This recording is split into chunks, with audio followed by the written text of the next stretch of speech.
Hey guys, new lesson for today is on percent of change. So what we're going to be doing now is taking some of those things that we learned earlier in this chapter, like how we change percents in the decimals and percents in the fractions, using the percent equation, the percent proportion. Now we're going to put that to good use and actually apply it a little bit. So percent of change, what we're talking about is really one of two things. Percent of increase. If a certain item or number increases by an amount, we're going to want to know, well, what percent did it go up by? Meaning, like, say, your salary. If you're making $50,000 one year, and then all of a sudden you get a raise, and now you're making $55,000, well, we want to be able to figure out, well, what percent of an increase did you get? And vice versa, percent of decrease. Anytime that a number or an item goes down, you could use the same thing as salary, but you could also use, like if you're going shopping and you see a coat that's on sale for $100, you come back a week later, it's only now $85. So obviously the price decreased, but we don't really care that it went down by $15. I want to know what percent did it go down by. So that's kind of what we're looking at today. Percent of increase, if something increases, or percent of decrease, if the number or amount goes down. Really what we're looking at is just one ratio here is what we're using to figure this out. It's the amount of increase or decrease, because it doesn't matter. It doesn't matter if it's an increase problem or a decrease problem. We're going to do the same thing, okay? I know increase and decrease are not the same, but as far as solving these go, it's the same problem each time, okay? It's the amount that the number went up by, or the amount that the number went down by is going to be in the numerator, and then in the denominator is going to be that original amount. So that's what we're going to use when we start these problems today. Okay, let's do one. All right, here's example one. It says, find the percent of increase if the original amount is 150 and the new amount is 189. So it's an increase problem because it says that it's an increase, plus it says that the original amount is 150, the new amount is 189. So that tells me that the price was 150 and it's going and becoming 189. So whatever you want to think about, if it's a price or just a regular number, the number is going up. Okay, so what we do here, if you remember, our actual thing was, in this case, it's an increase. So what I need to do is find the amount that it increased by, the amount of increase, and that's going to go on my numerator, and then the original amount is going to go on the bottom. So, okay, well, how much did it increase? If it was at 150 and now it's at 189, well, I have to subtract those. 189 minus 150 tells me that it's an increase of 39. So my numerator is going to be 39. Over the original amount, well, it says the original amount is 150. So I'm comparing 39 to 150. And just like anything we've already done, now I have a fraction. I want to go ahead and change that to a decimal. So to be able to do that, then the process is to take 39 and divide by 150, and you get the decimal 0.26. Okay? So the amount of increase is 39. We divide that by 150. We get 0.26. But remember, we're looking for a percent now, and 0.26 is not a percent. Well, how do you change a decimal to a percent? We move it over two places, and we find out that this percent of increase is 26%. So it's an increase of 26%. Okay, now what I want to say here is we're going to call this method 1. And everything that we're going to do here today, you're going to have two options, and I don't really care how you do it. Method number 1 is finding a decimal. If you like using decimals, meaning I'm going to get this fraction, 39 over 150, we're going to change it to a decimal, 0.26, and then you change it to a percent, 26%. If you were more of a decimal person when working with percents, then this is the method that you want to use. Method number 2 is using a proportion. Okay, if you like doing proportions, then this method might be for you. Okay, we're still going to set up this same fraction, okay, where it says the amount of increase, which is 39, and that is going to go over the original amount, which is 150.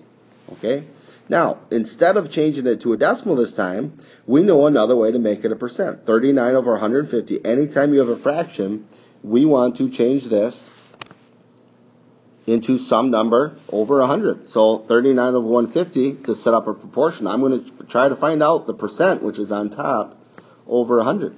Well, just like anything that we've done then, we can now cross multiply 39 times 100, divided by 150, and you're going to get that x equals 26, which means it's 26%. Now, the one big difference I want to show you, and this is what you got to get straight, is if we're using method number 1, where we're changing it to a decimal, you do have to move the decimal point to make it a percent.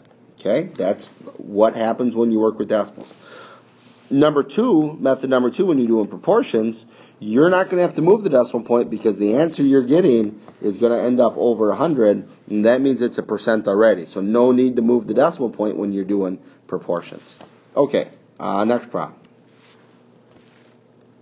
Okay, this one's for you, everybody. Example 2. Find the percent of decrease from 512 to 320. So it's a decrease. It says that it's starting at 512, it's then going down and becoming 320. I'm going to let you do this, and I don't care if you use method number 1, which is changing it to a decimal then a percent, or if you want to do method 2, which is a proportion. But remember, just because it says it's a percent of decrease, we're still doing it just like example 1, which was an increase problem. So pause the video, go ahead and give it a try. Okay, we're back. I'm going to do method number 1, which is going to be our decimal method. I call it our decimal method because we're changing it to decimal. First thing we got to do is we have to find out, well, how much did this number go down by? So it was 512. We're subtracting 320. And when we subtract that, we end up getting 192. So it went down by 192. Okay, set up our ratio. We have to take that amount that it decreased by, which is 192, put it over the original amount. Well, remember what we said. It started at 512 and then became 320. So the original amount is 512. Okay? Our decimal method then says go ahead and divide these two things. So 192 divided by 512 gives us 0.375. Remember, in our decimal method, then you have to take this decimal and you're going to move the decimal plate 2 places to the right to make it 37.5%. It decreased by 37.5%. Okay, method number 2 is the proportion. Well, we're still going to take this same, I'm going to steal this fraction that we had before, because we still did 512 divided by 320. We got the amount that it decreased by, 192, over the original amount, 512. It's just this time, instead of making it a decimal, we're going to try to set it equal to something out of 100, because I know if I can figure out that number out of 100, then we have our percent. 192 times 100 divided by 512 is going to give me this 37.5% right away. Okay, no need to move decimal points. So there's 2 methods, the decimal method, the proportion method. Makes no difference to me which one you do. Next problem. Example 3. Okay, this one I'll do, and then I got one last example, example 4, which will be for you. Example 3. There were about 198,000 spectators at an action sports event in 1995. The number of spectators increased by about 12% from 1995 to 2002. How many spectators were there in 2002? Okay, so it's saying in 1995, there were 198,000 spectators at this event. Okay? Then it says from 1995 to 2002, the amount of people increased. Okay? So what that tells me is that this 198,000 is the original amount. That's what it was, and then it's going to increase. Okay? Well, let's just think about this for a second. It says that it was 198,000. It's going to go up. But it never does tell us what the new amount is. Okay, it doesn't tell us what the new total is. So how much did it go up by? Did it go up by 2,000 and now it's 200,000? Well, they don't tell us that. And because they don't tell us the new amount, they don't tell us that, well, then we can't actually subtract it and find out how much it went up by. So there's got to be a little different approach to this one. We're still going to do method 1, which is our decimal. And think about this, setting this up. I do know the original amount is 198,000, so I can put that here. The problem is I am not going to know the amount that it changed by. Actually, that's what it's asking for. It says about how many spectators were there in 2002. So what I'm actually going to need to do is find out, well, what was the increase? I'm looking for this. How much did it go up by? And once I know how much it went up by, well, then I can add it on to the 198,000, and we're home free. Okay, now think about this. On the other problems, what we always did was we set up our fraction like x over 198,000, and then we would always divide the two, and you would end up getting some decimal here. Okay, well, think about this for a second. We don't have that decimal, but we do have the percent. Now remember, normally what we would do is we would figure out the decimal, let's say 12%, and then we move the decimal point and make that 12%. Well, we're just going the opposite way here. They're telling me the 12%, okay? So what we're going to do is go backwards. Okay, so I'm going to go back and erase this stuff. If they're telling me 12%, to put it back into our equation, this is going to become 0.12. Okay, so now I have this equation that I have to solve. I have x over 198,000 equals 0.12. So remembering how to solve equations, I need to get the x by itself. How do I get rid of a divided by 198,000? I'm going to multiply by 198,000. So that they cancel out. But since I multiply by 198,000 on one side, I'm going to multiply by 198,000 on the other side and get x equals, well, 0.12 times 198,000 gives me 23,760. So that is the increase, because that's my x. That's how much this went up by. So how do I finish it off then? Well, if it increased by 23,760, now I have to take that 198,000 and I have to add on 23,760, which is going to give me a final answer then of 221,760. So that is the final price. So a lot of work there, but you set up your equation and then you have to remember how to solve those equations. Okay, doing method 2 now. Okay, so I'll do method number 2 over here in green, and I'll just kind of block this off here. I should get the same answer. You're not going to have to do both ways. You pick one, and that's the way you do it. But when we set this up, we're still going to get that. We don't know how much it's changing by, but the original amount is the 198,000. Okay? We do know the percent, and percent always gets written over 100. Okay? Like always, we cross multiply, divide. What you end up getting is that x equals 23,760, just like we did before in method number 1. But you have to remember what this means. This is the amount that it's changing by. And since this is an increase problem, that means that that is going to help the original number go up.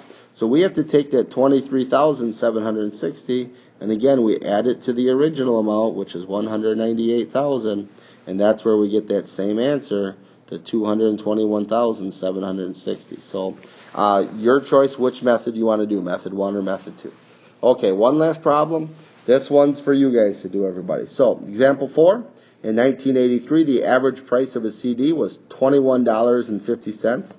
By 2000, the price decreased by 35%. So the price is going down. What was the average price in 2000? Okay, pause the video. Give it a try on your own. Okay, you're back? All right, so method 1 here.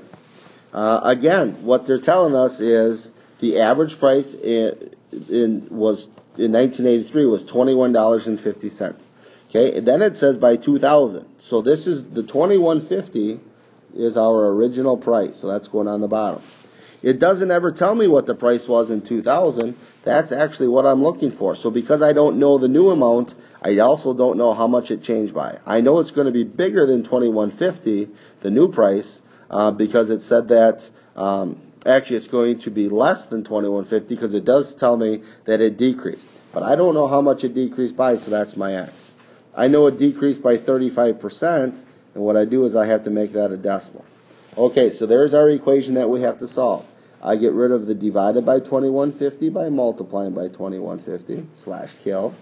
And then I multiply by 2150 on this side. Giving me that x then is going to end up being, $7.53. So that's telling us that is how much it decreased by over this time. Okay, now that's not my answer. It doesn't say how much did it decrease by. It says what was the average price in 2000. I want to know what the new price is. So I have to take this original price, $21.50, and we're going to subtract the $7.53 that it went down by. to get a final price of $13.97. So that's using our decimal method, okay? Our proportion method, we set this up the same, x over 2150 equals, and now since we have the percent is 35%, that always goes over 100.